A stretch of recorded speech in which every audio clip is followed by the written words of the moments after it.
Hey folks, this is Major Jones here to talk to you about an update that we can make to our pipeline called multiple issue that's going to help improve our performance even more.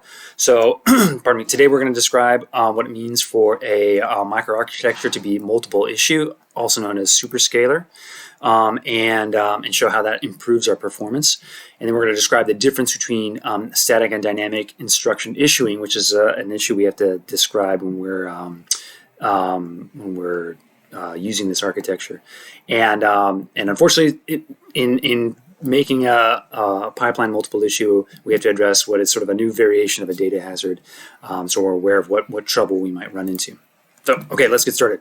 So, for this lesson, I want to go back to the car factory, and as we were looking at this pipeline, we noticed initially that there was, not a great performance improvement by virtue of the fact that, one of the stages had a much longer amount of time that it took compared to the other stages. And so a natural kind of design variation to this might be, well, if I've got, these two stages here that are both taking a really long time, then what I might do is just sort of, send really two cars in at a time to my pipeline. In that case, the chassis, section can still only handle one at a time, but basically by the time that this section finishes the first car and sends it to the engine stage, an hour later it can send another car to the second engine stage, and now those two cars are not sort of waiting on waiting on this stage to finish. I can sort of fill two of these at the same time, and so what that means is that these two stages that took really long, they can handle twice as much of the work as before, and therefore effectively they kind of take half as long. So this latency is incorrect per the note that I have above. This should be a bit longer because it is going to be longer based on how long each stage takes. But our throughput does get much better. We essentially go from being able to produce one car every 2.5 hours in the original pipeline. That was this one right here, right? One car every 2.5 hours, because this was sort of the limiting factor, to now I can do one car every hour and a quarter, because I can effectively process two cars at the same time. So this is awesome. I've doubled my throughput by just sort of adding a little bit of extra logic in the or a little bit extra machinery in the stages that were the limiting factors. I can do the same thing in my pipeline. So honestly, actually, the pipeline, my LC3 is already almost sort of set up for this, because of the fact that the way we've arranged our ALU and our memory accesses, there's no instruction that uses both of them at the same time. So it's possible for our LC3, at least in this stage, to execute both an ALU operation and a memory operation at the same time, as long as sort of the rest of my pipeline is set up to be able to handle that. So in order to make this multiple issue pipeline, all I need to do is sort of expand my fetch stage so that I get more than one instruction at a time. I need to expand my register file so that I can read or write 2 or 4 or some higher number of registers at a time than were previously. But once I'm able to do that, then I can sort of send multiple instructions here to the execute phases. And what I might do, honestly, is not even just sort of leave the pipeline at that. I might want to add a second ALU, or maybe I add a specific hardware multiplier and divider, since this can take these instructions and this hardware can take a bit of a long time, and so I can just about add as many functional units as I want, provided that the rest of the pipeline can sort of keep this thing full, right? Can send as many instructions to these units that are performing the actual execution as there are units here, and if I do that, then I can greatly increase my performance. So if I have, if I just sort of expand my LC3 pipeline to be able to do an ALU and a memory operation at the same time, we say this has an issue width of 2. And at least in the scenario where my program is exactly sort of half ALU and half memory operations, those can happen at the same time, and effectively I can get a 2-fold performance increase by just sort of expanding the other stages in my pipeline to handle multiple instructions. If I want to add a second ALU and a hardware multiplier divider, then because I've got sort of these 4 pipes that I can send instructions to all at the same time, we say this is an issue width of 4.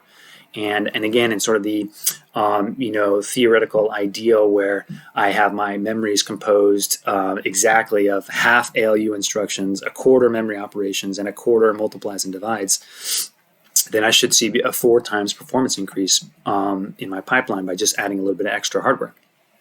Now, so there are 2 methods to try to figure out how these instructions are coming through this pipeline. Since they've got multiple sort of slots or pipes to fill. The static instruction issuing happens effectively at compile time. So when I write my code, let's say this is my example code. I've got 2 adds, a load effective address, and another add. The compiler will effectively rearrange these instructions and or insert no operations to create what are called issue packets. And so in this example, we're gonna pretend like my multiple issue LC3 pipeline is composed of just these top 2 pipes, right? Where I've got an ALU operation and a memory operation that can occur at the same time. So then the compiler down here would sort of scan the code and try to pack the instructions into little packets that each have at most 1 ALU operation and 1 memory operation. And it'll sort of package those. It'll insert the no-ops where it needs to, and then each little group here, one at a time, will sort of get sent, or pulled out of the fetch stage and sent to those, pipes in our multiple issue processor. The other way to do this is dynamic, which means that the compiler doesn't rearrange the code at all. This is something. There's a piece of hardware in the processor that creates the issue packets at runtime, and you can see here it's kind of represented by a little sliding window. So I've got a window here with 2 slots in it that correspond to these 2 pipes from my 1 memory and 1 ALU operation. And so in a dynamic sort of multiple issue processor, that window will take the first 2 instructions and it'll say, do these, how many of these pipes can I fill? In this case, I've got 2 ALU operations, so this processor says, well, I can't fill both pipes. It's going to send the first instruction to the processor, and it's going to move that window downward. When that window slides downward, now it sees that second add instruction, which didn't get sent in the first step, and it sees load instruction. So 1 ALU, 1 memory instruction, both of those can get sent to the pipeline at the same time.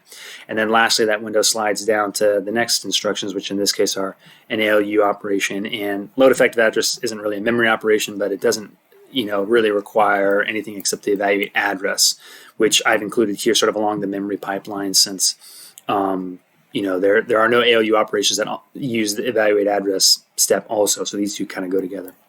So in this case, add and load effective address can both be issued at the same time to the pipeline, and that works. So dynamic multiple issue scaler processor sort of has this little sliding window that it kind of moves down to try to fill the pipe as best it can with the code that's there. Now, one last issue I have to kind of concern myself with is that I might now have a data hazard actually within my issue packet. So you can see here an example of an ALU operation and a memory operation that conceivably should be able to sort of get sent to the LC3 pipeline at the same time, except for the fact that my add instruction is writing to a register, which is also I'm using in the execution of my store register instruction. So basically, going back to my data hazard lessons, I have to find a new way to detect this data hazard so I don't accidentally send two instructions into the pipeline that don't get the right values.